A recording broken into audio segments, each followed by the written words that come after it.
I have sample for the strawberries. Those come from Santa Maria, and this produce is from Santa Maria, Chino, and Temecula. It's three different places.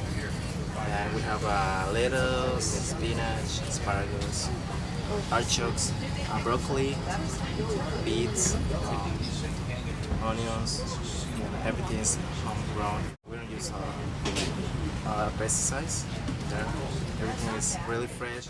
We have snow peas too, spinach, celery.